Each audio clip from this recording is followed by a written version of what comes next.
When I got into a car accident, my wife refused to come to the hospital to sign the surgery consent. My wife texted, "Can't this wait? We're busy at work." So, I called my brother instead. 3 weeks later, I with papers. You ever have one of those days that start bad and just snowball? Mine started with a breakfast burrito that betrayed me. Grease everywhere, shirt ruined, and me cussing at a napkin like it owed me money. I should have taken that as a sign from the universe. Hey man, stay home today. But no. I pushed through like every other idiot who thinks productivity is a personality. I was on my way to a client site, running late but optimistic. Because apparently, I'm delusional. Traffic was its usual brand of hell, complete with a guy in a lifted truck doing 90 in the slow lane, and someone else brushing their teeth while driving. I remember thinking, if I survive this commute, I deserve a medal. Irony's a funny thing, isn't it? Because 3 hours later, I was lying in a hospital bed, leg twisted like a pretzel, watching a nurse shave the area above my knee like she was prepping a Thanksgiving turkey. Pain does something to your brain. It compresses time, stretches seconds into eternities, makes you think about things like, why didn't I buy those life insurance add-ons? And did I leave the stove on? The doctor was talking fast, saying things like compound fracture, internal bleeding, and immediate surgery. I heard him, but it all felt muffled, like someone else's crisis was happening nearby. The only thing that really pierced the fog was when he said, "We need your emergency contact's consent." My wife, I managed to whisper, half groaning. "Amanda Walsh. She's my emergency contact." They called her. I watched a nurse type her number in, press the green button, and wait. I could hear the phone ringing faintly through the speaker. One ring, two, three, voicemail. The nurse looked at me with that polite pity hospitals specialize in. "We'll try again, sir." Second attempt. No answer. Third attempt. Nothing. Finally, she said, "Maybe you could text her?" So I did. One hand barely working, fingers numb, vision blurring, I typed, "Hey, in hospital. Bad accident. Need your consent for surgery. Call me ASAP." A few minutes later, my phone buzzed. Relief surged through me until I read it. "Can't this wait? We're busy at work." I swear the room tilted. My brain froze somewhere between, what the hell? And she didn't just say that, right? I reread it 3 times because denial's a strong drug. Nope, still there. Still as cold and casual as if I'd just asked her to pick up milk on her way home. For a moment, I didn't feel pain. Didn't even feel my leg, just this weird hollow laughter bubbling up from somewhere deep. The kind you hear from people about to snap. One of the nurses looked alarmed and called for anesthesia. The doctor leaned in asking if I had anyone else they could reach. And that's when I said the one name that never fails me. Ryan, call Ryan. Ryan Walsh, my younger brother. Human disaster wrapped in charm. The guy who once tried to fix our parents' washing machine with duct tape and optimism. But he's also the kind of guy who shows up no matter what. They called him, and within 30 minutes, he was there. I don't even know how he did it. Probably ignored a dozen traffic laws and made at least 3 people cry on the road. I remember his voice before I even saw his face. "Where's my brother? Someone tell me he's still handsome, at least from the neck up." He barged into the room like a caffeinated superhero, in ripped jeans and a leather jacket, immediately assessing the situation like he was auditioning for Grey's Anatomy Dysfunctional Family Edition. "Bro, you look like roadkill that got promoted," he said, eyes wide, but still trying to joke. "What happened? You pick a fight with a bus?" "Truck," I mumbled. "Truck one." He looked at my leg, grimaced, and then looked at the doctor. "So, what do we gotta do to fix my brother before he starts telling people he's auditioning for The Walking Dead?" The doctor explained the consent issue.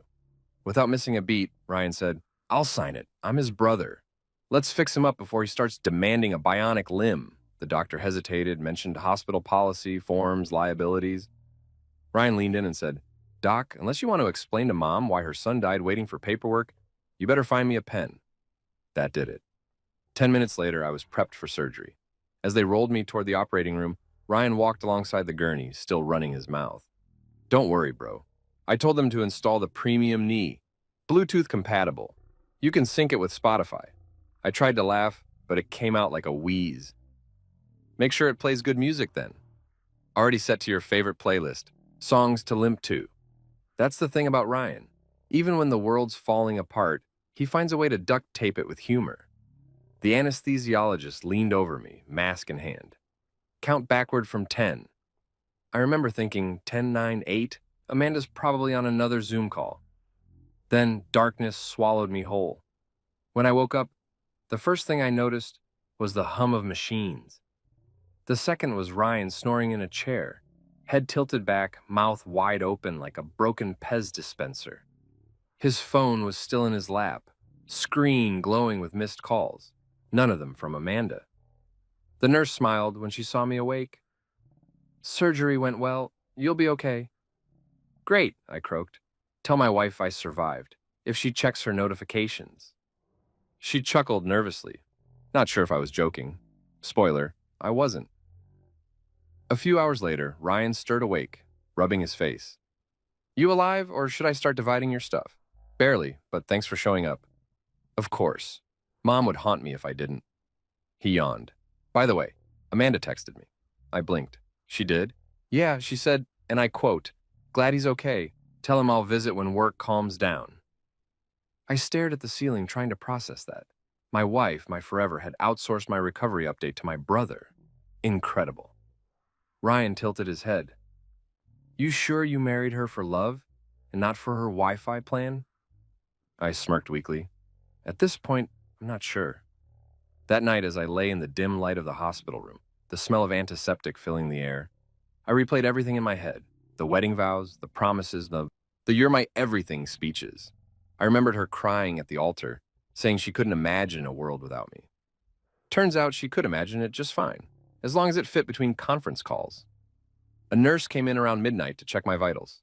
She adjusted the IV and said, "You've got a good brother. He hasn't left your side." "Yeah," I said softly. "I noticed." As she walked out, Ryan muttered in his sleep, "Bro, next time, dodge the truck." I smiled for the first time that day.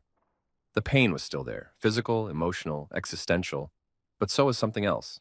A quiet realization that the person who promised to be there in sickness and health had filed an out-of-office reply. When morning came, the sunlight spilling through the blinds felt more like mockery than comfort.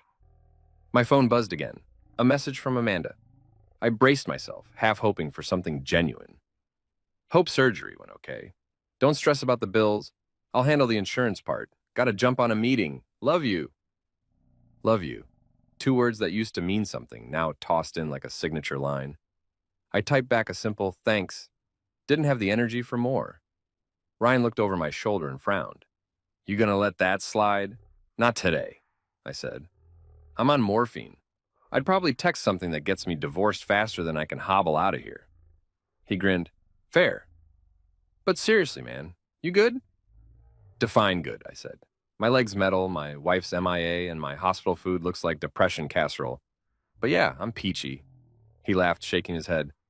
"Same old you, still sarcastic, still unkillable." And maybe he was right. Maybe sarcasm was my survival mechanism. Because as I lay there, staring at the beeping monitor, I realized that pain had stripped everything down to essentials. What hurts, what matters, and who actually gives a damn. Amanda's absence said more than her presence ever did. It wasn't just that she didn't show up. It was that she didn't want to.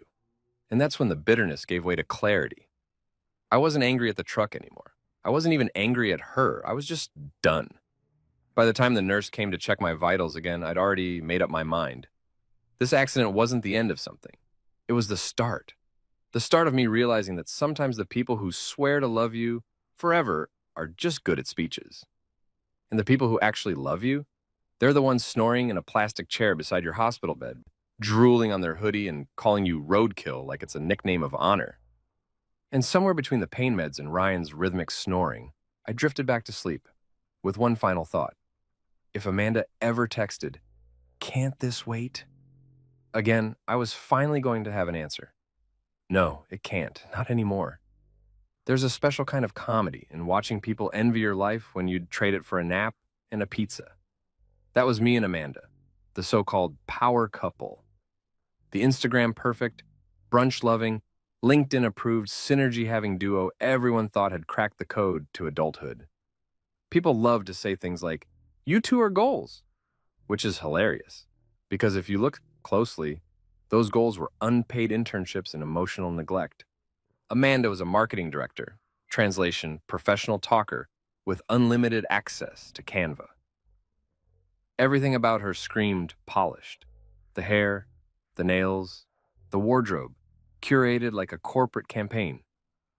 She could sell optimism to a funeral home. And me? I was the quiet one. The IT project manager. The guy who made sure servers stayed up, printers behaved, and some executive didn't cry over lost spreadsheets. I was reliable, invisible, and apparently forgettable. We had the aesthetic. The condo downtown with the minimalist furniture and overpriced candles that smelled like words I couldn't pronounce. Bergamot and cedarwood, Amanda would say, like she was narrating a spa commercial. We'd host dinner parties where I'd cook. She'd pour the wine, and our friends would toast to balance and shared ambition behind closed doors. The only thing we shared was Wi-Fi and a mutual allergy to communication. 3 months after our wedding, Amanda started talking in business slogans. I'd ask, "Hey, you good?" And she'd say, "Let's circle back after this quarter." I thought she was joking at first. Then she wasn't. She'd refer to our arguments as performance reviews, our weekends as team-building opportunities. I kept waiting for her to hand me a PowerPoint labeled How to Be a Better Husband, a Q1 report. To the world, though, we were killing it. Our social media looked like a Hallmark ad shot by Apple. Weekend hikes, rooftop dinners, anniversary captions written like PR statements.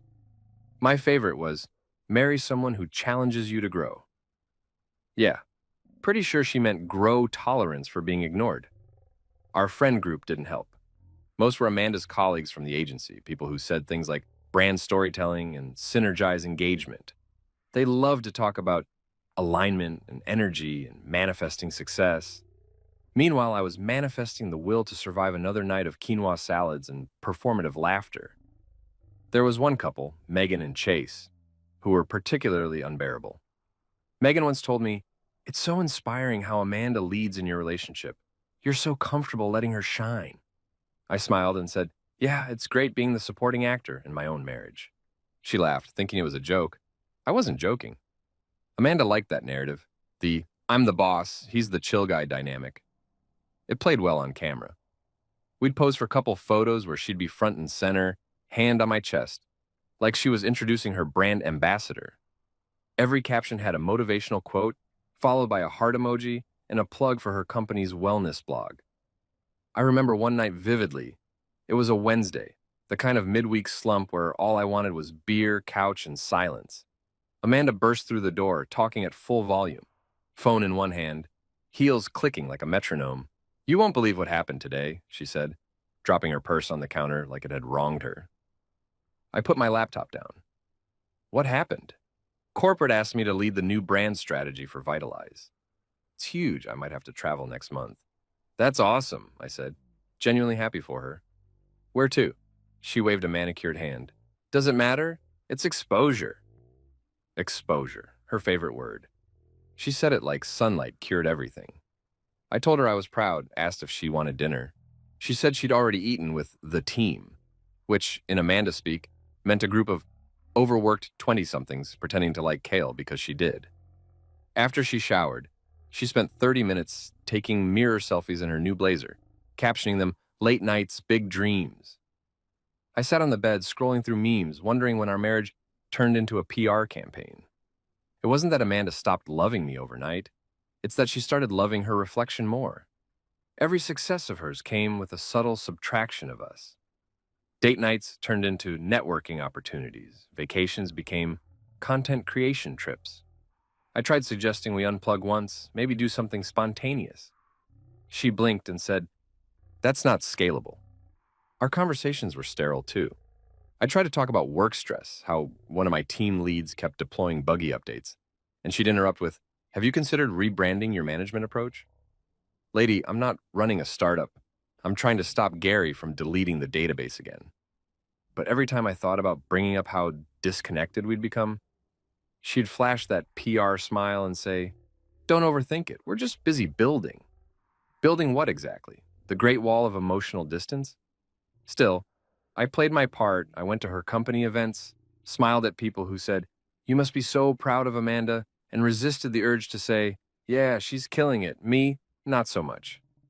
At one networking dinner, her boss, some silver haired dude named Greg, slapped me on the back and said, Amanda tells me you're the backbone of her support system. That's real love right there. I nodded, sipping my drink. Yeah, every CEO needs good IT support. He laughed, but Amanda didn't. Later in the car, she said, Could you not make jokes about that stuff? People might take it the wrong way. What stuff? You know, that I'm the breadwinner. Oh, so the issue isn't that I'm unhappy, it's that I might damage your brand image? She rolled her eyes. God, you're being dramatic. Yeah, sorry, I'll circle back later, I said, mimicking her corporate tone. She didn't find it funny. That was our rhythm for months. One long PowerPoint slide titled Mutual Resentment, a love story. Meanwhile, her social media was booming. She'd post about finding balance while I was doing the dishes at midnight. Her captions got longer. Her replies to me got shorter. Once, I commented, proud of you, under one of her posts. She replied, thanks, with a smiley face. I might as well have been a random follower. Then came the Power Couple feature. Some lifestyle magazine ran an article titled Love, Leadership, and the Modern Marriage. We were the poster pair. They interviewed us in our living room, me awkwardly perched beside her while she talked about shared goals and partnership through ambition. I smiled through the whole thing like a malfunctioning animatronic. After they left, I asked, You really believe all that? She shrugged. It's aspirational. You mean fictional. She ignored me. When the article dropped, her coworkers flooded the comments. Couple goals, inspiration. You two are amazing. Even my mom texted me, You look so happy. I stared at the photo of us on the couch. Her leaning forward, me slightly faded in the background, and thought, yeah, I look thrilled. The cracks were there, but they blended into the aesthetic. We'd stopped arguing, not because we fixed anything, but because we stopped trying. She'd go to work early, come home late, and I'd fill the silence with reruns and sarcasm. Once, she came in at midnight, whispering into her phone, and I heard her say, He's asleep, don't worry. When I asked who it was, she said, Work call. I wanted to believe her. I really did. The illusion was strong, though. Our lives looked beautiful from the outside, the way a burning building looks beautiful from space. Every compliment from friends, every heart emoji on her posts, it all reinforced the idea that we were perfect. And I went along with it, because the alternative meant admitting I was failing at something everyone thought I was winning. One night, after she'd fallen asleep with her laptop still glowing beside her, I sat in the dark living room staring at our framed wedding photo. We looked so in love, so sure. The version of us in that picture had no idea how quiet the house would become, how laughter would turn into calendar notifications. I thought about deleting her social media accounts just to see if she'd notice. Spoiler, she would have noticed only because it affected her engagement metrics. Instead, I did what I always did. I poured a drink, scrolled through Reddit, and told myself, this is just a phase. Except it wasn't. It was the new normal. By the time I realized how far apart we drifted, I was more roommate than husband. I'd wake up to her already gone, come home to her still working. Some nights she'd kiss me goodnight without even looking away from her screen. The kind of absent-minded affection you give a pet. Then one morning she left for work in a rush, wearing a blazer I'd never seen before. She said she'd be home late. I said, okay. She didn't even hear me. As the door closed, I looked around the apartment and realized something awful. We didn't live there together. We just occupied the same Wi-Fi. That night, I ordered takeout, ate alone, and watched her latest post pop up on my feed. Grind now, shine later. The caption ended with a heart emoji. I stared at it for a long time before muttering, yeah, well, one of us is grinding, the other's just getting worn down. And that's when it hit me. We weren't a power couple. We were just two people running separate PR campaigns under one roof. We'd built an empire on appearances. And like every badly coded program, it was just waiting for the right crash to expose the bugs. I just didn't know that crash was literally coming for me. You ever get that weird sixth sense that life's about to sucker punch you? Yeah, I didn't. I was too busy being the good husband, the kind who paid bills on time, folded laundry wrong, and still believed effort counted for something. Looking back, it's funny how before the crash feels like its own lifetime. Like a TV show where the first few seasons were calm and boring, just so the finale could hurt more. 3 months before everything went sideways, I finally bought my dream car. Now, dream car might sound like a Maserati or some sleek Tesla that drives itself while you pretend to read The Economist. Nope, mine was a silver Toyota Camry. Not fancy, not flashy, but reliable. Like a loyal dog that just wanted to get you places and never complained. I'd saved up for years, skipping gadgets and vacations because I wanted something that was mine. Not a shared lease, not a corporate perk, not technically in her name, just mine. When I pulled into our driveway that day, I was beaming. The paint gleamed, the interior smelled like possibility, and the Bluetooth actually worked. Unlike Amanda's affection. I couldn't wait to show her. I even parked it at an angle so she'd notice it first thing. She walked out of the house, phone glued to her hand as usual, scrolling like her thumbs had stock options. "Looks," I said, grinning. "Finally did it!" She glanced up for a split second. "Cute," she said, then went right back to typing. "Maybe one day you'll upgrade." That maybe hit like a dent straight to the ego. I laughed it off because that's what men do when the person they love just sucker punches their pride. "Yeah," I said, "maybe after I stop funding your oat milk habit." She rolled her eyes. "Don't start. I have a call in 10. So I stood there next to my brand new car, smiling like an idiot while she walked back inside. Later that night, she posted a photo on Instagram. The caption, "Marry someone who supports your dreams." I remember staring at it, wondering if she meant it ironically. Because lately, the only dreams she supported were her own. Still, I tried to keep believing. We all have that phase where we think time will fix things. I told myself, she's just busy, things will get better. Spoiler, they didn't. Work wasn't much better, but at least it made sense. Computers behave predictably. People don't. I was the IT project manager at a mid-sized firm, which basically means I was paid to fix everyone else's chaos. My days were full of urgent emails like, "The printer's not working," or "Why can't I log in?" Usually followed by, "Oops, never mind." Amanda, on the other hand, treated work like religion. Her job wasn't just a paycheck, it was her identity. Marketing director at a big agency downtown. She could spin dirt into diamonds if it meant closing a deal. Our fridge was covered with vision boards and motivational quotes. "Don't wait for opportunity, create it. And work hard, sparkle harder." Meanwhile, my sticky note just said, "Buy milk." Our conversations became less like a couple and more like two coworkers scheduling a Zoom. "Did you pay the utilities?" she'd ask. "Yep." "Can you pick up dry cleaning?" "Sure." "We need to post more on social for the algorithm." Whose algorithm?" We hadn't had dinner together in weeks, unless you count her half listening on Bluetooth while I reheated leftovers. Even when she was home, she wasn't present. She'd sit on the couch, AirPods in, laughing at something on TikTok while I sat beside her watching reruns of Brooklyn Nine-Nine like a widower with Wi-Fi. The worst part? She was so good at pretending everything was fine that sometimes I started to believe her. We'd go out for brunch with friends, and she'd hold my hand across the table for exactly 7 seconds, the perfect amount of time for an Instagram story. "See," she'd whisper after posting it, "people need to see we're strong." "People or you?" I asked once. She didn't answer. That's the thing about living with someone who's mastered appearances, you start to question reality itself. Then came the argument. Not our first, but the one that stuck. It was a Saturday, and I was fixing the Wi-Fi for the third time that week. Amanda came downstairs in gym clothes, holding her water bottle like a trophy. "You still working on that?" she asked, annoyed. "It's literally my job," I said. She crossed her arms. "No, your job is to communicate better. You've been disconnected lately." Ironic choice of words, I muttered, holding up a router. She sighed dramatically. "You're impossible sometimes. I'm trying to help us grow, and you're just comfortable." That word, comfortable, landed like an insult. "Sorry I'm not addicted to hashtags and caffeine," I said. "Wow," she snapped. "You really resent my success, don't you?" I stared at her, speechless. "What success? You're never home. We don't even talk anymore unless it's about bills or brand colors." "Maybe if you were more ambitious, I wouldn't have to carry the both of us," she said. That one stung. "Carry?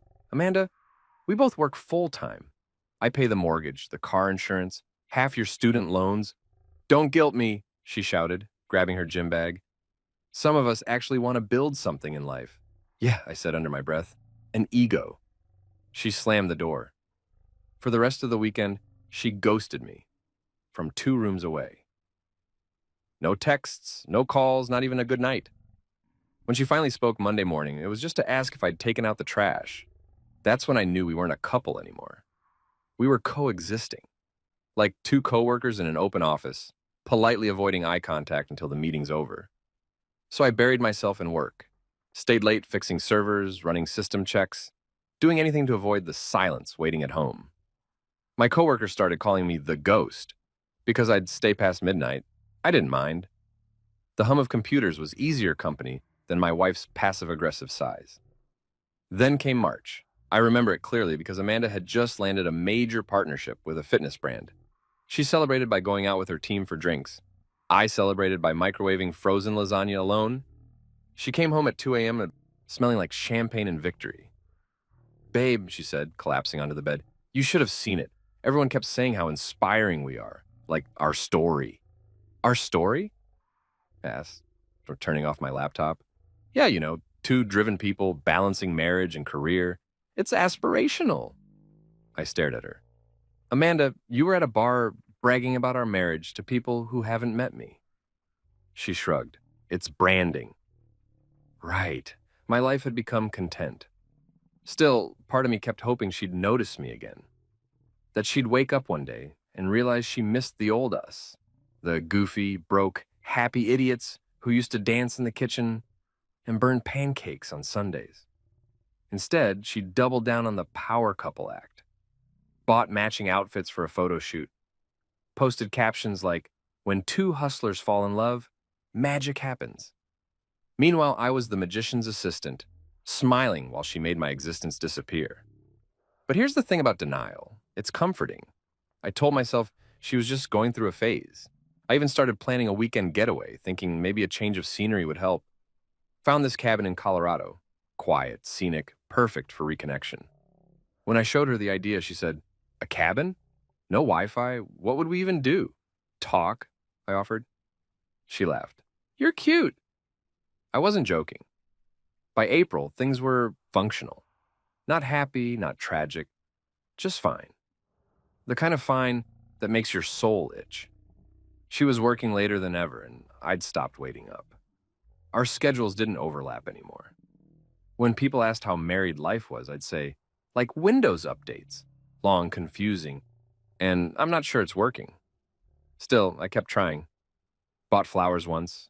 She said they were off-brand colors. Cooked dinner, she ordered Uber Eats. Tried talking about how I felt. She replied, can we not make this about feelings right now? So I did what every man with emotional constipation does. I stuffed it down and kept driving forward. And that's when fate decided to play bumper cars. That Thursday, April 14th, I stayed late at work. Again. The office was empty except for me, a half-dead vending machine, and the sound of rain outside. My phone buzzed once, Amanda texting, big pitch tomorrow, don't wait up. I smiled sadly, grabbed my keys, and headed out. The rain was coming down hard, the kind that made the streetlights blur like watercolor. I remember turning on my wipers, the rhythm steady, almost hypnotic. My playlist was on shuffle, John Mayer singing something ironic about heartbreak. Then headlights, a horn, metal screaming, and nothing. People talk about seeing their life flash before their eyes. I didn't. I just saw Amanda's text still glowing on my dashboard. Don't wait up. And for the first time, I didn't. If I could rewind time, I'd go back to that Thursday morning and fake food poisoning. Call in sick, stay in bed, eat cereal, and pretend adulthood didn't exist. But no, because I'm the kind of guy who thinks responsibility is a personality trait. It was April 14th. A Thursday so ordinary could have been a stock photo. I'd spent the whole day buried in system errors, patching code, and listening to my coworker Gary hum 90s R&B like he was auditioning for a nostalgia tour. By the time the office started emptying out, I was still hunched over my desk, trying to save a client database that had crashed harder than my marriage was about to. My phone buzzed. Amanda. Finally, a little attention, right? Nope, just a text. Don't forget, my firm's gala is next week. Wear something that says professional, not predictable. Translation, don't embarrass me. I sent a thumbs up emoji and went back to typing. Because that's marriage, isn't it? Love in the age of passive-aggressive emojis. Around 8 p.m., I shut down my computer, stretched my back, and stared out the office window. The rain had started. Soft at first, then steady, like someone up there slowly turning up the faucet. The parking lot glistened under the lamplight. It would have been poetic if it didn't feel like foreshadowing. I called Amanda just to say hi, maybe hear something human. Straight to voicemail. Then again, she was probably in a strategy session, or maybe just strategizing how to dodge my calls. Either way, I wasn't surprised. I threw my laptop bag into the passenger seat of my Camry, that shiny symbol of modest dreams, and pulled out into the wet night. The windshield wipers kept rhythm with my thoughts. Swish, sigh, swish, sigh. I remember thinking I should stop for gas or coffee, but my brain was on autopilot, running on the fumes of exhaustion and denial. The city lights blurred in the rain. Everything looked soft and distant, like reality had Vaseline on the lens.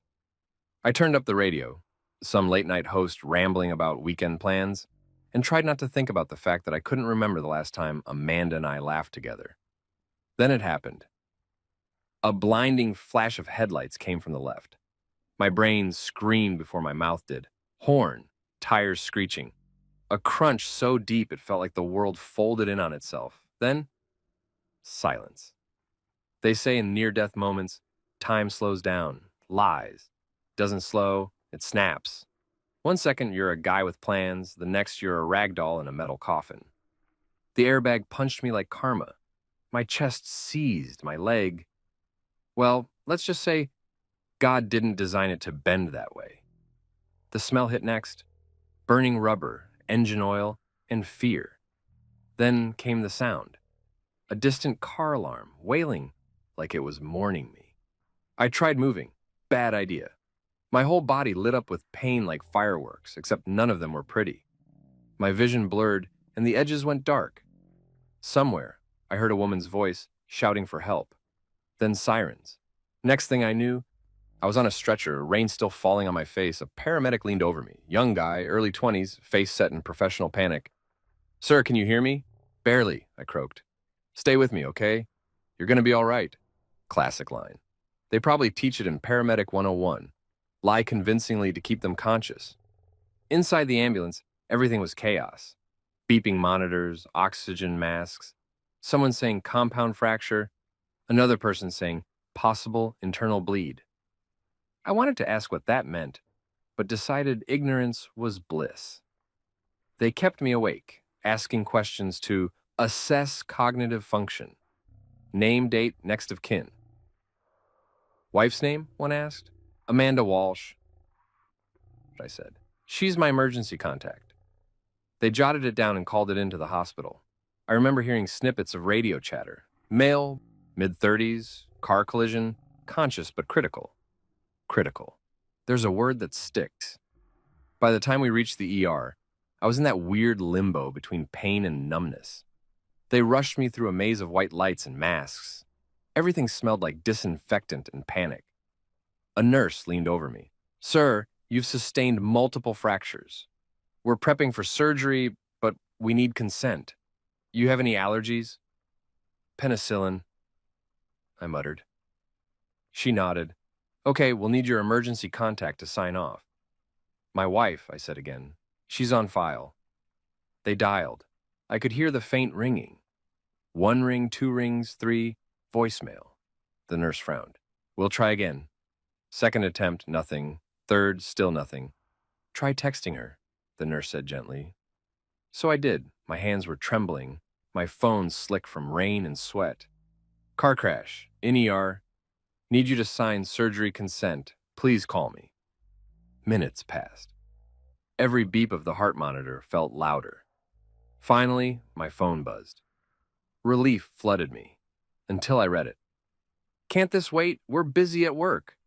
I actually laughed, out loud. The nurse looked at me, concerned. "Sir?" I shook my head, the laughter turning into something ugly. "Yeah, guess it can wait." She exchanged a look with the doctor. One of those silent, yikes kind of looks. They tried again, calling her from the hospital's number this time. Still no answer. The doctor sighed and said, "We can't proceed without consent unless it's life-threatening." "Well," I said, voice cracking, "my leg looks like a pretzel, Doc. You tell me." He didn't laugh. Then I heard another voice, male, calm but firm. "If you need consent, I'll sign, Ryan." My brother, my miracle and my chaos. He must have broken the speed of sound getting there, because 1 minute I was alone and the next he was at my side, soaked from the rain, panting, eyes wild. "Bro, you look like crap." "Thanks for the sympathy," I muttered. He looked at the doctor. "I'm family. What do you need?" The doctor explained the situation. Ryan didn't hesitate. "Sign me up, whatever it takes." "Legally, we need—" "Buddy," Ryan interrupted. "You can either fix him now or explain to our mom why you didn't later. Your call." The doctor blinked, sighed, and shoved a clipboard at him. Ryan signed without blinking. Then, true to form, he leaned over me and said, "I told you to buy a truck. You never listen." I smirked weakly. "Next time, I'll buy a tank." That's the spirit. The anesthesia hit me fast. The last thing I remember before going under was Ryan muttering, "Don't die, I already called dibs on your TV, but I'm not ready for the rest of your crap." When I woke up, I was in a hospital room, high on morphine and regret. My leg was in a cast, my throat dry, my body stitched together like a bad quilt. A nurse hovered nearby. "Welcome back, Mr. Walsh. Surgery went well." "Define well," I croaked. "You'll recover, but it'll take time." "Great. Can you also recover a marriage?" She smiled awkwardly. "I'll get your brother." Ryan stumbled in, holding a cup of coffee and a half-eaten donut. "Hey, Bionic Man, you survived." "Barely." He sat down, his clothes still wrinkled, eyes red from exhaustion. "You scared the hell out of me. The nurse said you were making jokes mid-surgery prep." "Yeah," I said. "I had to keep the brand consistent." He laughed, shaking his head. "Classic you. So, where's Amanda?" I stared at the ceiling. "Probably networking." He frowned. "She didn't show?" "She texted, said she was busy." His mouth fell open. "Busy? You were literally being glued back together." "Yeah," I said. "Guess she had a meeting with Jesus penciled in later." He leaned back in his chair, muttering, "Unbelievable." For the next few hours, he stayed by my side, cracking jokes, distracting me from the reality that my wife had chosen deadlines over me. At one point, the nurse asked if I wanted to call her again. I said, "No, let her circle back." Ryan snorted so hard he spilled his coffee. That night, as the morphine haze deepened, I drifted in and out of half-sleep. I saw flashes, Amanda's face at our wedding, her saying forever, her eyes bright with tears. Then I'd blink and she was gone, replaced by that text bubble. Can't this wait? By morning, the doctor came in with an update. "You're lucky. The surgery went clean. With rehab, you'll walk again." "Good," I said, "because I've got places to walk away from."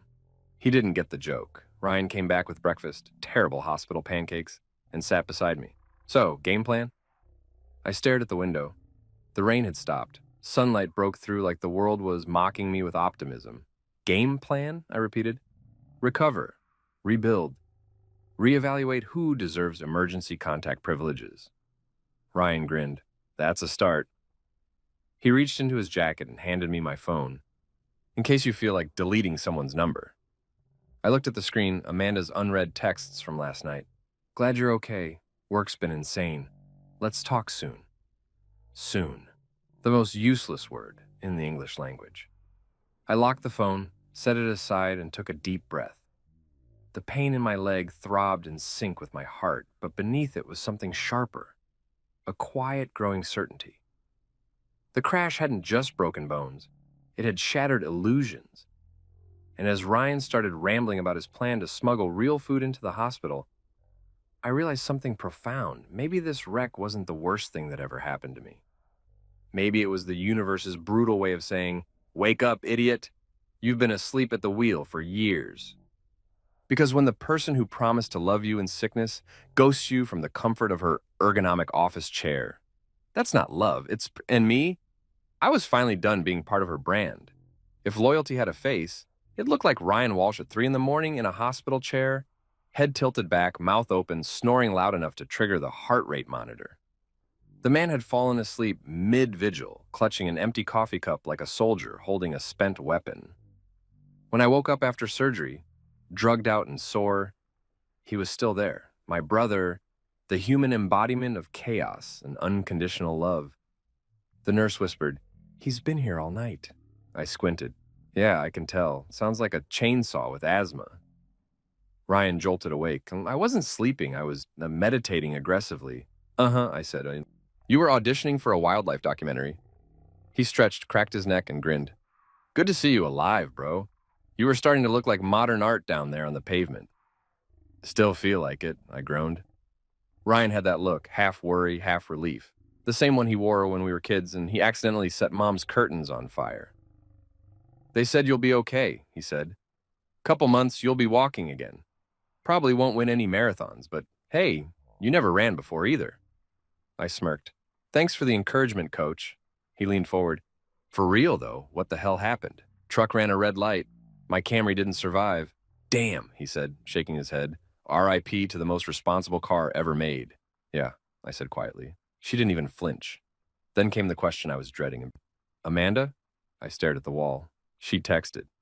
Ryan frowned. "Texted? Like what? Hope you don't die, lol?" "Something like that. She said she was busy." He blinked, processing. "Busy? While you were being rebuilt like IKEA furniture?" Apparently the quarterly report waits for no man.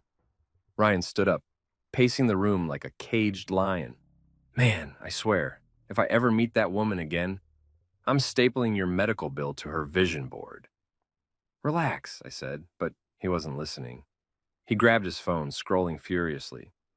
"She's posting on social media 2 hours ago. Rooftop mixer with the team. Hashtag boss energy." Unbelievable. "Rooftop party?" I asked, laughing bitterly. "Guess the bar has better trauma care than this hospital." Ryan showed me the post. Amanda, in a sleek black dress, holding a champagne glass, smiling like she invented success. My stomach twisted, not from pain meds, but from the kind of disbelief that tastes metallic. Ryan shook his head. "You're better off, man. She's addicted to applause." "Yeah," I said softly, "and I'm the stagehand cleaning up confetti." The nurse came back with painkillers, giving us both the side eye for laughing too loud. "Try to rest," she said. "You'll need it for physical therapy." Ryan saluted. "Yes, ma'am, don't worry, I'll keep him alive. He owes me beer." When she left, I sighed. "I don't know, man. I thought she'd at least show up." Ryan sat back down. "People show you who they are when it's inconvenient. You just didn't want to believe her." He was right. I'd spent years convincing myself Amanda's ambition was admirable, not poisonous. That her distance was temporary. That one day she'd come home and remember I existed. Turns out, she remembered hashtags better than hospital rooms. Ryan stayed the whole day. He brought food, well, food-adjacent items. 2 breakfast burritos and a questionable milkshake he swore had healing protein. He cracked jokes with the nurses, told them I once cried watching Field of Dreams, Betrayal, and tried to keep my spirits up. At one point, he leaned over and whispered, "Hey, if you need me to fake cry when Amanda finally shows, I've been practicing." "Don't waste the performance," I said. "She's not coming." He gave me that look again, the one that said he hated being right. By the second night, I was restless. Hospitals are like casinos. No clocks, bad lighting, and you leave poorer than you arrived. Ryan was scrolling through his phone when I asked, "Why'd you drop everything and come here so fast?" He shrugged. "You're my brother. You'd do the same." I smiled. "Maybe, but I'd probably stop for gas first." He laughed. "I didn't. Pretty sure I broke at least 3 traffic laws. One cop tried to pull me over, but I just yelled, family emergency," and kept going. Did that work? No idea. Might get a ticket in the mail. That was Ryan. Impulsive, loud, loyal. The kind of guy who'd fight God if he looked at me wrong. Later that night, the doctor came in with updates.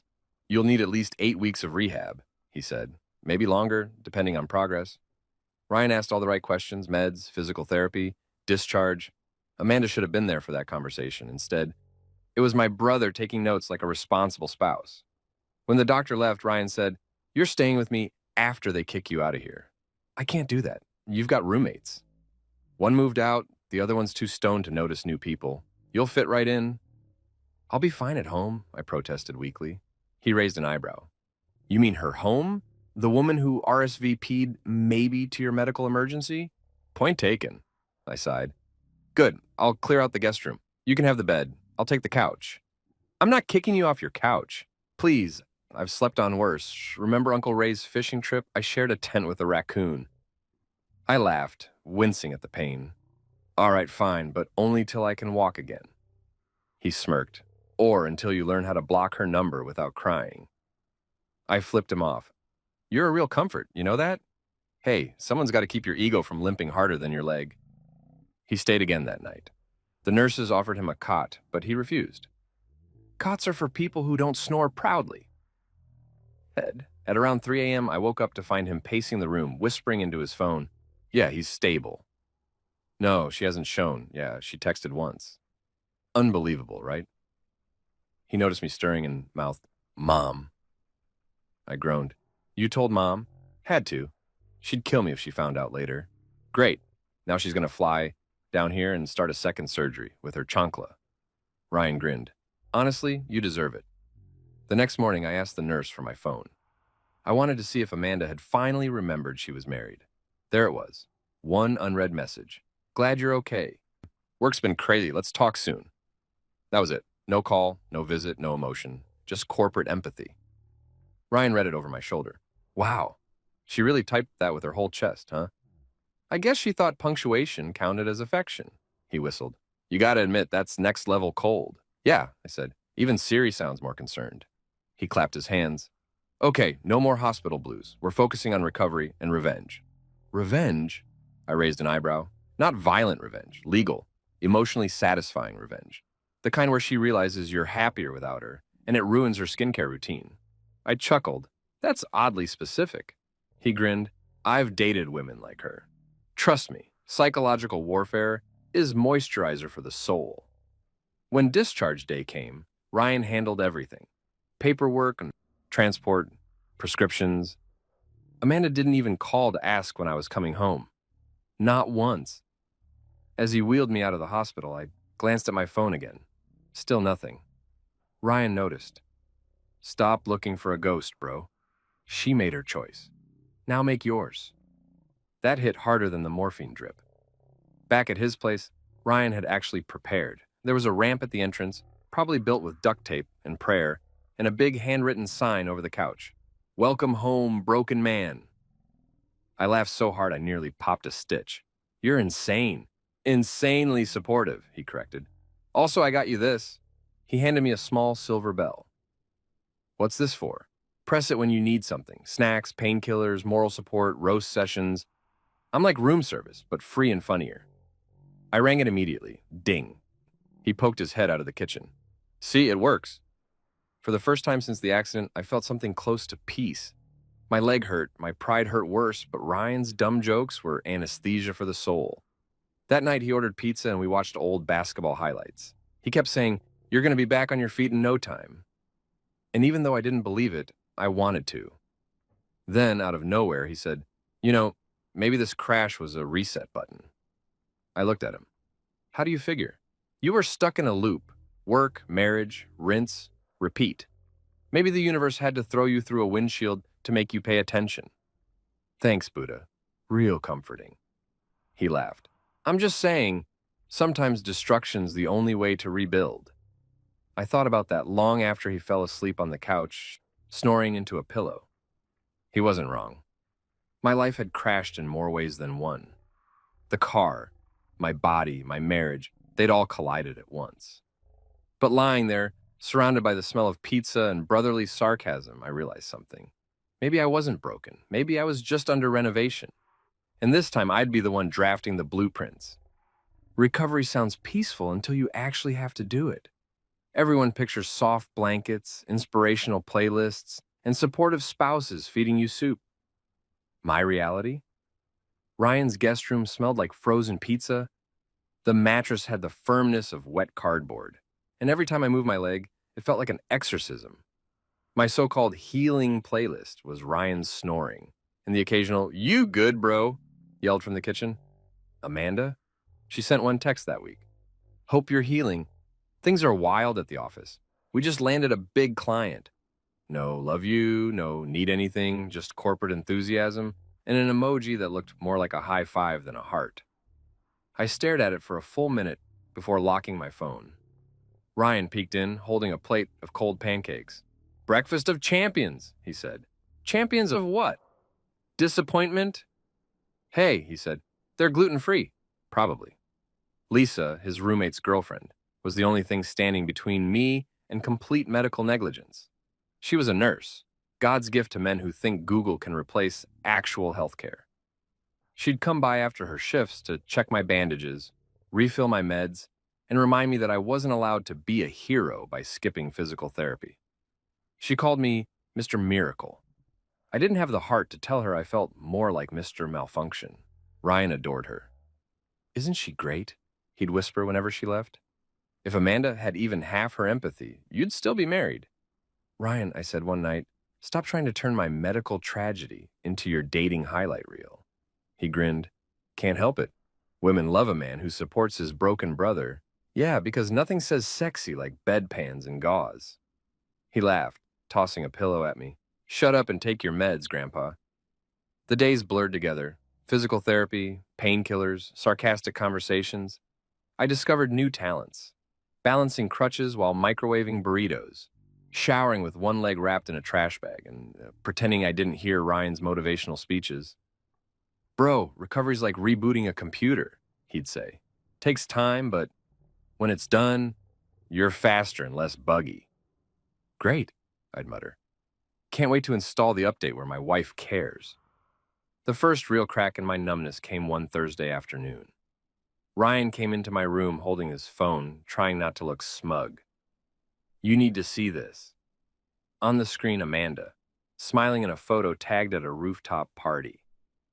Caption, "Grind now, shine later, dash on team no days off or boss vibes." The comments were full of heart emojis and "Yas Queen" responses. I stared at it, jaw tight. "She's incredible," I said flatly. The woman managed to turn my near-death experience into a branding opportunity. Ryan whistled, cold-blooded. "You sure you didn't marry an AI prototype?" "Would explain a lot." He scrolled further.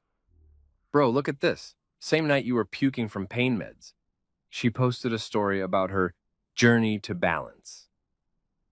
I took the phone, laughing bitterly.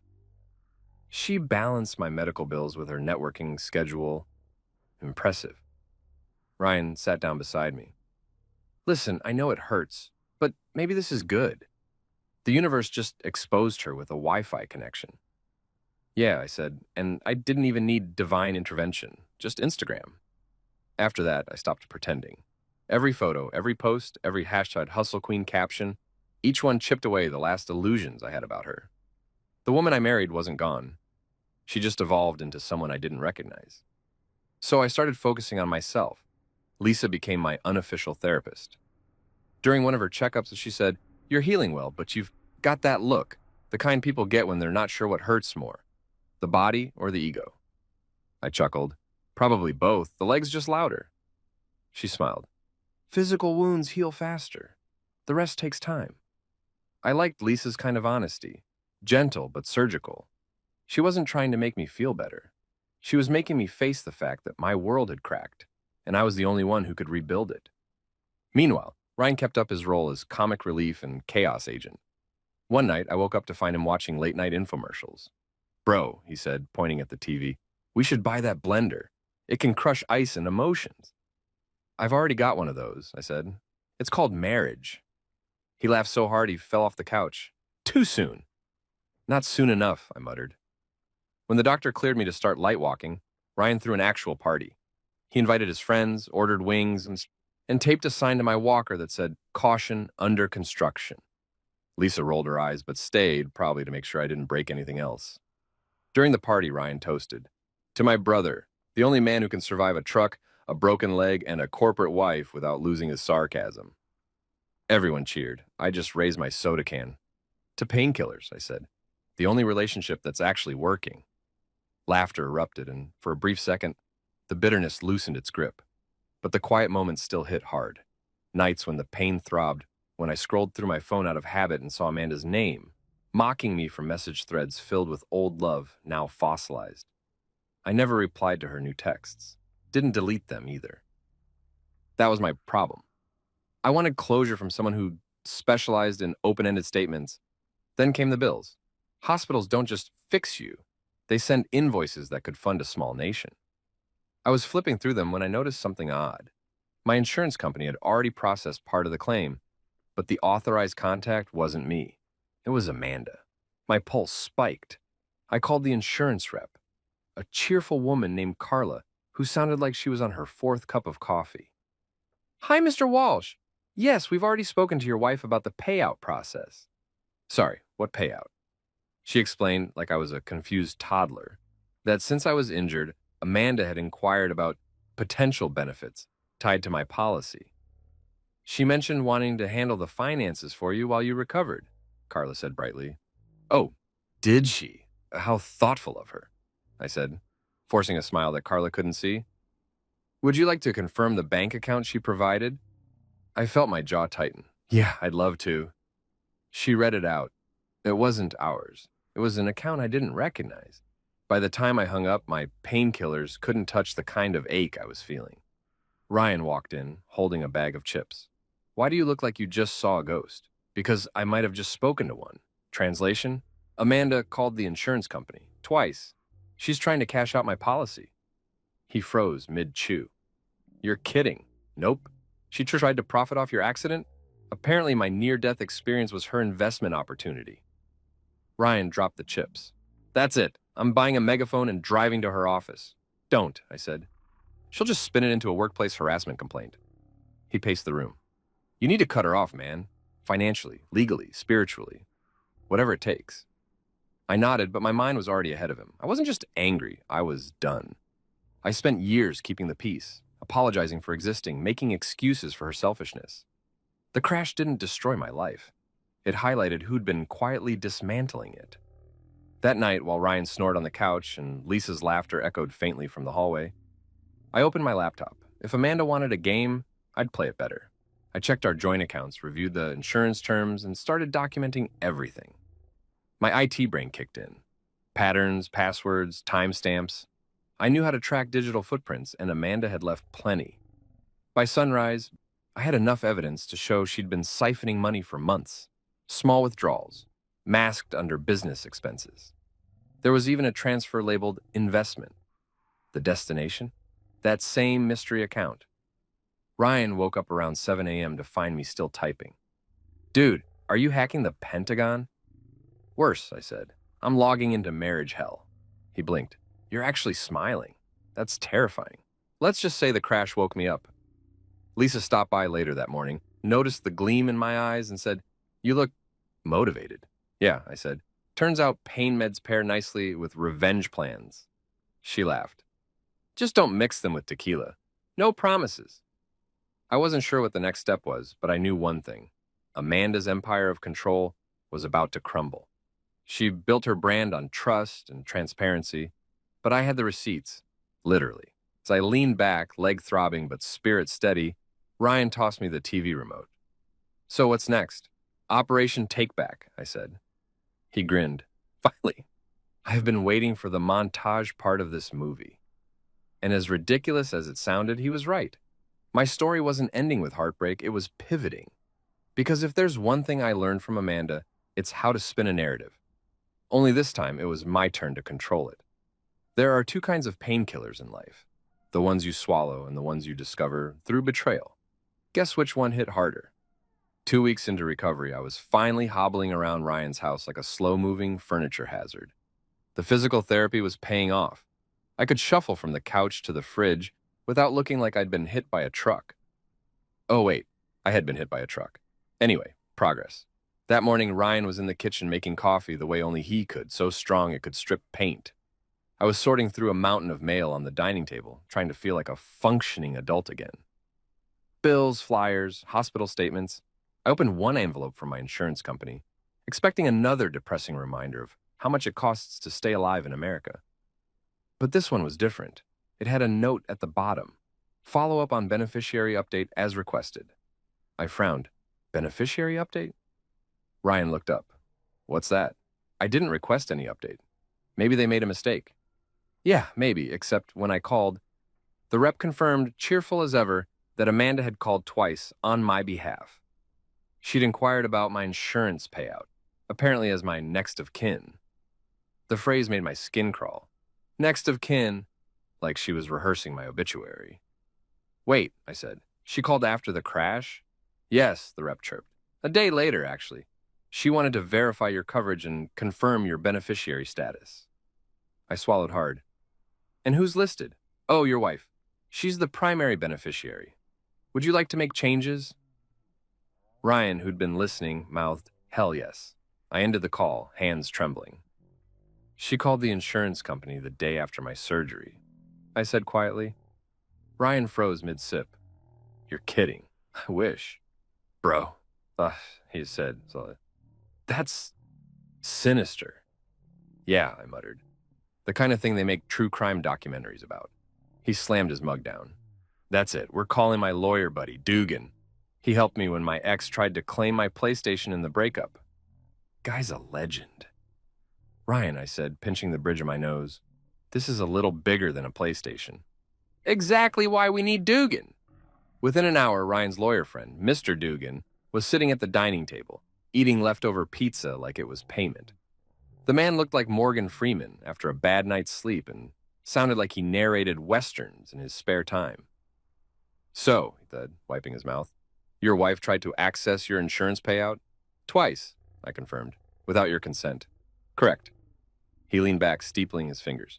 Classic predatory move. I've seen it before. Divorce cases, fake disability claims, sometimes even family fraud. You'd be surprised what people do when they smell money. Ryan slammed his palm on the table. I knew she was shady, always talking about scaling assets and leveraging opportunities. She meant you. Dugan chuckled.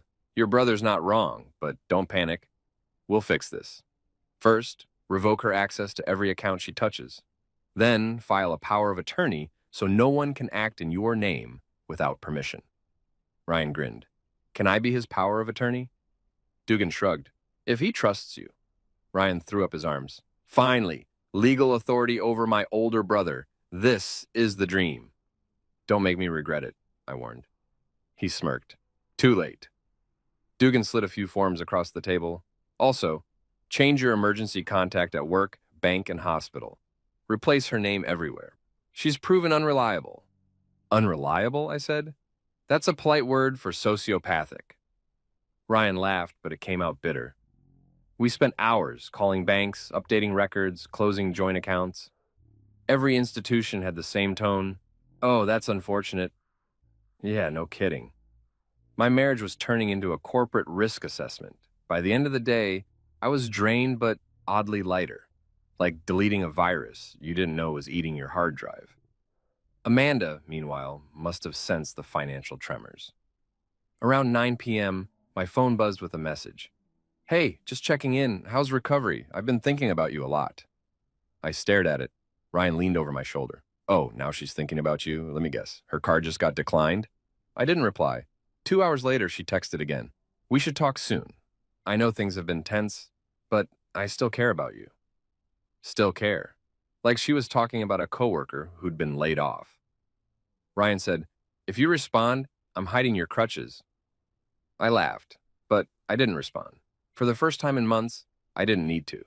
The next morning, I woke up to the sound of Ryan on the phone, pacing the hallway. Yeah, close the joint account completely. No, she doesn't get access. Yes, I'm authorized, legally. I have the power now, baby. Who are you talking to? I called out. Your bank, he said, grinning. Feels good to be in charge. I understand now why dictators get addicted to this. You're not a dictator. You're my financial babysitter. Semantics, he said. Later that day, Lisa stopped by. She noticed my improved mood immediately. You look better, she said. What changed? Let's just say I've been doing some emotional spring cleaning. Ryan popped his head in, and by that he means deleting his wife faster than spam emails. Lisa laughed. Good. Toxic people are worse than infections. You can't heal till you cut them out. I nodded. Yeah, only this infection knew my social security number. Over the next few days, I found more red flags. Unauthorized charges labeled marketing expense, transfers to accounts under business names I'd never heard of. Amanda was practically looting our finances while I was flat on my back. I confronted her over the phone because I couldn't risk hobbling into battle just yet. "Hey," I said, voice calm but cold. "You've been moving money from our joint account. Care to explain?" She sighed like I was inconveniencing her. "It's not what you think." "Oh, good," I said, "because I think it's theft. I'm not stealing. I'm just reallocating funds. You're terrible with money, and I didn't want our bills to fall behind." "Reallocating funds?" I repeated. "You mean like a Ponzi scheme?" "Don't be dramatic," she said. "I'm just managing things until you're back on your feet." "Funny." And I said, "You didn't manage to show up when I was on my back in the hospital." She went quiet. "I was busy. You know how my schedule is." "Yeah," I said. "I read your schedule. Hush team no days off, right?" Her tone hardened. "You've been stalking my posts? Just the ones where you're celebrating my absence." "Wow," she snapped. "You've gotten petty." "Petty? Amanda, you called my insurance company before visiting me. You were more concerned about the payout than my pulse." "You're twisting things," she said quickly. "I was just making sure everything was in order." "Yeah," I said. "So you'd know how much you'd collect if I didn't make it." There was silence on the line. Long, heavy, damning. Then she said it. "You always make everything about trust. Maybe if you'd been more ambitious, I wouldn't have to handle things alone." And that was it. The mask slipped. I didn't even feel anger anymore, just clarity. "Thanks," I said. "You just made this really easy." "What's that supposed to mean?" "It means the next time the bank calls, it won't be to verify your name. It'll be to remove it." She gasped. "You wouldn't—" "Already did," and I hung up. Ryan, who'd been eavesdropping from the hallway, subtlety isn't his strength, popped in clapping. "Beautiful. Chills, 10 out of 10 delivery." "Thanks," I said, exhaling. He raised his coffee mug. "To new beginnings and old endings that deserved it." I clinked my water bottle against his mug. "To peace and prenups we should have had." That night, lying in bed, I scrolled through old photos. Our wedding day, vacations, smiles that now look staged. I realized something painful but freeing. Amanda didn't change. I just stopped pretending her ambition was love. I deleted her number, not out of spite, out of survival. As I turned off the light, I caught my reflection in the window.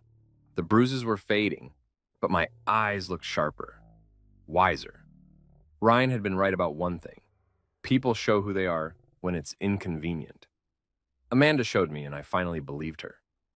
The next morning, Dugan called. "Paperwork's all set," he said. "You're legally protected now. She can't touch your assets or accounts." "Thanks, Dugan." "Don't thank me yet," he said. "Rebuilding takes time, but you're doing the right thing." When I hung up, Ryan handed me a cup of coffee. "So, what's the plan now?" I smiled faintly. "Operation Takeback." He grinned. "Finally! I've been waiting for my code name." "Fine," I said. "You're Agent Loudmouth." "I'll take it." As he laughed, I realized that, for the first time in years, my life wasn't orbiting Amanda's approval. The crash didn't just break me, it rebooted me. And as I looked down at the scars on my leg, I thought, scars aren't ugly. They're receipts for lessons learned. You ever hit a point in life where you're so done that being calm feels more dangerous than being angry? That was me, running on black coffee, sarcasm, and righteous fury. By week 3 of recovery, I'd moved from painkillers to plotting. And let me tell you, there's no rehab like revenge rehab. Ryan was all in. "We're doing this Ocean's 11 style," he said, standing in front of my whiteboard like a man about to unveil the cure for stupidity. "Step 1, reclaim what's yours. Step 2, make her regret every LinkedIn post about self-made success." "Ryan," I said, "we're not robbing a casino. We're just revoking financial access." "Details," he waved me off. "Every great plan needs flair." Enter Mr. Dugan, our retired lawyer turned honorary chaos consultant.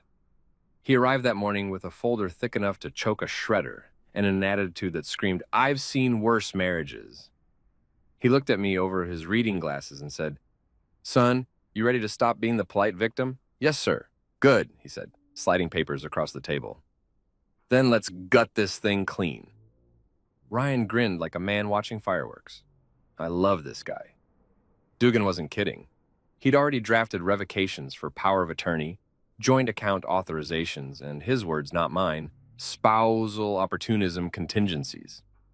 I didn't know what that meant, but it sounded like something that required a stiff drink. Now, Dugan said, adjusting his tie that looked older than me, you'll want to make this airtight. If she tries to contest anything, you can point to her negligence during your hospitalization. Negligence? Ryan repeated. That's lawyer talk for she ghosted you while you were half dead, right? Dugan smirked. Precisely. For hours, we went through everything. Bank accounts, insurance, property, even the Netflix password. I wasn't leaving a single door open. Amanda had turned my trust into her playground, and I was done letting her swing on it. At one point, Ryan said, "Hey, can I be his emergency contact too? Just for the bragging rights?" Dugan looked at me. "You sure you want that level of chaos legally attached to you?" I sighed. "He's already emotionally attached. Might as well make it official." Ryan pumped his fist. Boom! Power of attorney, baby. He immediately took a selfie with the paperwork like he'd just won a Grammy. But the real work began that afternoon. I called HR at my job to update my emergency contact. The HR rep, bless her awkward soul, asked, "Is there a reason you're removing your spouse?" "Yeah," I said. "Turns out she's allergic to responsibility." There was a pause. "Should I note that in the file?" "Please don't." Next came the banks. Amanda had always handled the joint account because she insisted she was better with money. Translation: she was better at spending mine, but now? Tables turned. I transferred everything into a new account, under my name only. When the bank manager asked for a reason, I smiled and said, "Because trust isn't FDIC insured." Meanwhile, Ryan was having the time of his life. He played dramatic music from his phone while I signed documents, humming Mission Impossible under his breath. At one point, he whispered, "Bro, you're like the divorced version of Batman." I don't think Batman needed a walker. Details, man. It's the energy that counts. By the time we finished, I was exhausted, but lighter. For the first time since the crash, I felt in control. Every signature was a little piece of my sanity stapled back together. "Congratulations," Dugan said, packing up. "You're officially untangled." Ryan clapped his hands. "So what now? Confetti? Pizza? Restraining order?" "Pizza," I said. "Restraining order can wait." We ordered enough to feed a small army and toasted with soda cans. "To freedom," Ryan declared, "and to my future as your irresponsible legal guardian." "Let's hope I never end up in a coma," I muttered. He grinned. "Relax. If you do, I'll make sure your Spotify stays premium." The humor helped, but underneath the laughter was a quiet ache. I'd built a life around a woman who saw me as a background prop. Every "we" had really meant me. Every decision she made was a branding exercise in independence, except she'd been using my wallet as her marketing budget. That night, I lay in bed staring at the ceiling, my leg throbbing but my mind sharp. I wasn't angry anymore. I was strategic. Amanda always preached about control your narrative. Fine, I'd take her advice. I'd write my own. 2 days later, I got an email from our bank notifying me that she'd tried to access the closed account. Twice. Ryan nearly choked on his cereal when I read it out loud. "She's like a raccoon," he said. "You take away her garbage can, and she still tries to lift the lid." "She's persistent," I said. "I'll give her that. You gonna tell her it's over?" I shook my head. "No, I'm gonna let the silence say it for me." But Amanda wasn't built for silence. When attention is your oxygen, being ignored feels like drowning. So, of course, the text started. "Why are our accounts locked? Did you change the passwords? This is really immature. I need access to pay bills." I typed one response. "Handle them with your new emergency contact." Then hit send and turned my phone off. Ryan applauded. "That's how you drop a mic without pulling a muscle." Still, part of me couldn't help but feel the sting of it all. I wasn't built for drama. I liked quiet mornings, home-cooked dinners, the kind of love that felt like exhaling. Instead, I got hashtags and invoices. By the weekend, Dugan called to check in. "Everything holding steady?" "So far," I said, "though I think my soon-to-be ex-wife is preparing for war." "Good," I said. "Let her come. You've already won. Paperwork beats tantrums." Ryan, overhearing, pumped his fist. "I love this man. He's like Yoda with a law degree." "Please don't encourage him," I told Dugan. When the call ended, Ryan plopped onto the couch beside me. "So, seriously, what's next for Operation Takeback?" I thought for a moment. "Peace. I think I just want peace. He nodded. Cool. I'll still call it Operation Payback, though. Feels catchier. Over the next week, life found a strange rhythm. Physical therapy in the mornings, paperwork in the afternoons, and pizza therapy at night. Lisa dropped by often, usually with that mix of medical professionalism and unintentional flirting. One afternoon, she came in with my updated prescription. You're healing well, she said. Keep this up, and you'll be walking without crutches soon. Music to my ears, I said. Can't wait to retire from hobbling. She smiled. You've got good support here. I glanced toward the living room, where Ryan was attempting to balance a slice of pizza on his head for no reason. Yeah, I said, the best kind of chaos. Then she said something that stuck with me. You know, people don't change when things are easy. They change when they're forced to. That night, I couldn't stop thinking about it. The crash, the betrayal, the rebuilding, it wasn't just bad luck. It was a clean break from the illusion I'd been living in. The next morning, Amanda tried calling 3 times. I didn't pick up. She finally texted, "We need to talk. You can't just erase me." Funny, considering that's exactly what she'd been doing to me for years. Ryan leaned over my shoulder reading it. You know what you should reply? Just send her a picture of your crutches with the caption, "Already standing on my own." Tempting, I said, but silence is classier. Suit yourself, he said, but I'd personally go full petty. By Friday, I had everything in place. New accounts, new contact info, new insurance setup. I even updated my will because, let's face it, I'd learned my lesson about emergency contacts. That night, Dugan came by one last time to have me sign the final documents. Well, he said, closing his briefcase, you're officially free. No legal ties, no shared liabilities. If she tries to touch a cent, it's a federal problem. Ryan raised a beer. To legal protection and emotional detachment. Dugan chuckled. To better choices next time. When he left, I sat outside on the porch, the cool night air biting my skin. For the first time in years, I didn't feel tethered. The silence wasn't lonely. It was peaceful. Ryan joined me, handing me a slice of cold pizza. So what now? I heal, I said. Physically, financially, mentally. And emotionally? I smiled faintly. That'll come last. He nodded. You know, Mom would be proud. You finally stopped letting people walk all over you. Yeah, I said, looking down at my cast. Ironically, right when I can't walk. He laughed so hard he almost dropped his pizza. Man, you're really back. Maybe I was. Not fully, not yet, but enough. The man who'd laid on that hospital bed, begging for a text back, was gone, replaced by someone who'd learned the hard way that love without loyalty is just marketing. As we sat there, 2 brothers sharing silence and bad pizza under the porch light, I realized something important. Sometimes hitting rock bottom is just a detour on the road back to yourself. And this time, I wasn't letting anyone else drive.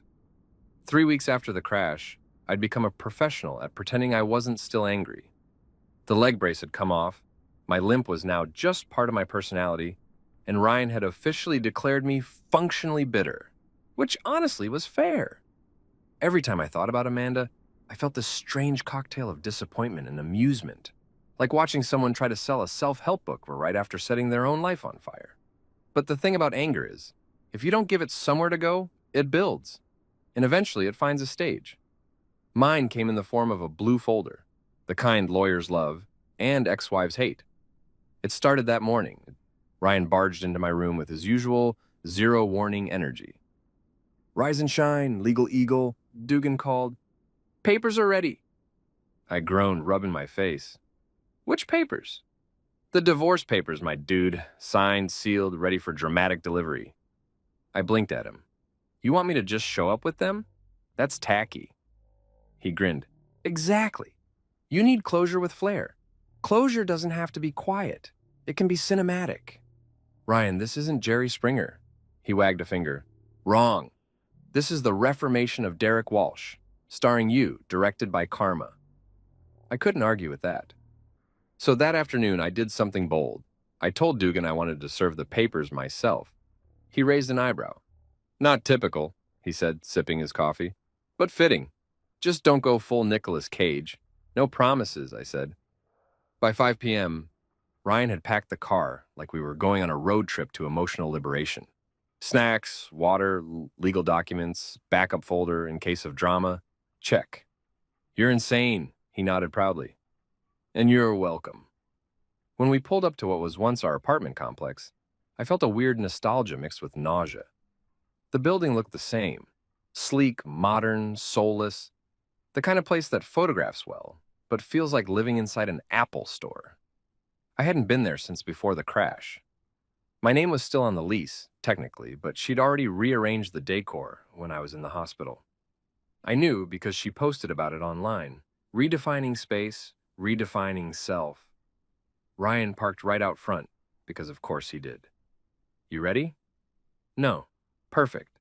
That's when you do your best work. He grabbed the blue folder like it was a sacred artifact, then followed me to the door. I buzzed the intercom. Amanda's voice came through, chipper and detached. Hello? It's me. A pause. Derek, what? Why are you? Open the door, Amanda! A click. The door buzzed. We rode the elevator in silence. My reflection in the mirror doors looked like someone who'd been through hell and came back with paperwork.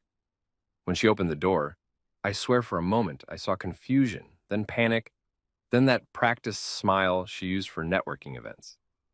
She was in designer pajamas, wine glass in hand, perfectly staged for an Instagram story she'd probably post later, with a caption like, Peaceful Nights In. Wow, she said, looking me up and down. You're walking. Yeah, I said, stepping inside. It's a miracle of modern medicine. Ryan stood behind me, clearly enjoying the tension. Evening, Mrs. Wait, soon-to-be ex-Mrs. Walsh. Amanda frowned. What is he doing here? Support crew, I said. You've got wine, I've got witnesses. She set the glass down, sighing. Derek, whatever this is, can it wait? I've had a long day. Sure, I said, pulling out the folder. You can rest while reading these. Her eyes darted to the papers. What's this? Divorce papers, I said flatly, along with financial separation and power of attorney revisions. She blinked, processing, then laughed. You're joking. Ryan crossed his arms. Do we look like a comedy duo? She glared at him. This isn't funny. No, I said, it's closure. She stepped closer, her voice sharp. You're making a mistake. We can fix this. Really? You had weeks to visit me, Amanda. Weeks to call. Instead, you called my insurance company. Twice. Her face went pale. That's not what you think. Oh, it's exactly what I think, I interrupted. You wanted to make sure the payout went through in case I didn't make it off the table. Efficient, really. Ryan snorted. Savage! Amanda shot him a look that could curdle milk. This is between me and my husband. Ex-husband, Ryan corrected, grinning. Carry on. She turned back to me, arms crossed. So, you're just walking away? Walking might be generous, but yeah, I said. I figured since you were busy building your empire, you wouldn't notice if I exited quietly. Her expression hardened. You think you're punishing me by leaving? I'll be fine. I know, I said calmly. You've been fine without me for months. I'm just making it official. That got to her. I saw it, the flash of pride wounded under her perfect posture. She picked up her wine, took a slow sip, and said, You'll regret this. You can't manage life without me. You're too, but. Ryan coughed theatrically. He survived a truck and I'd say he's bulletproof. Ryan, I warned. But he waved me off.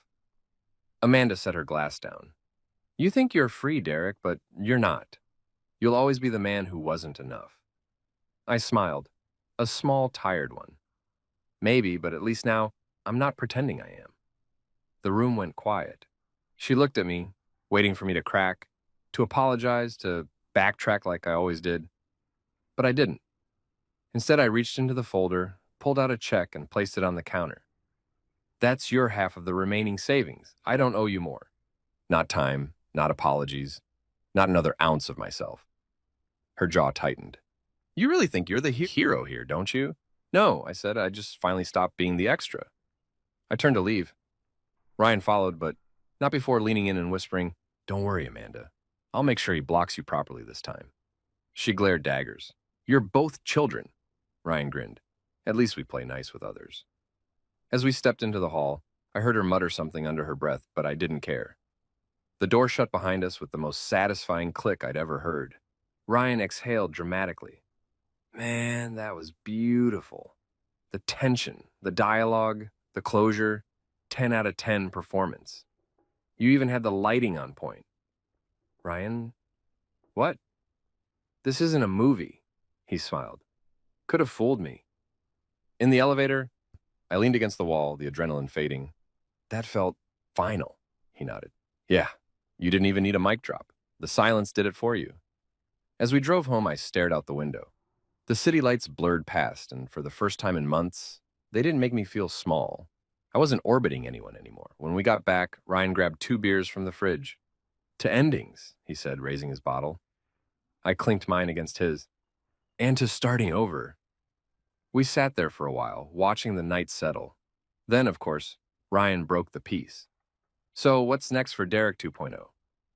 I shrugged. Rehab, work, maybe therapy, definitely pizza. He nodded approvingly. And Lisa? I smirked. She's been helping me walk again. I'll start there. Attaboy. Later that night, I checked my phone. 3 missed calls from Amanda, 1 voicemail. I didn't listen. I deleted them all and blocked her number. Then I texted Dugan. It's done. He replied almost instantly. Good. Remember, peace isn't given. You file for it. I smiled at that. When I finally crawled into bed, exhaustion hit me hard, but it wasn't the bad kind. It was clean earned.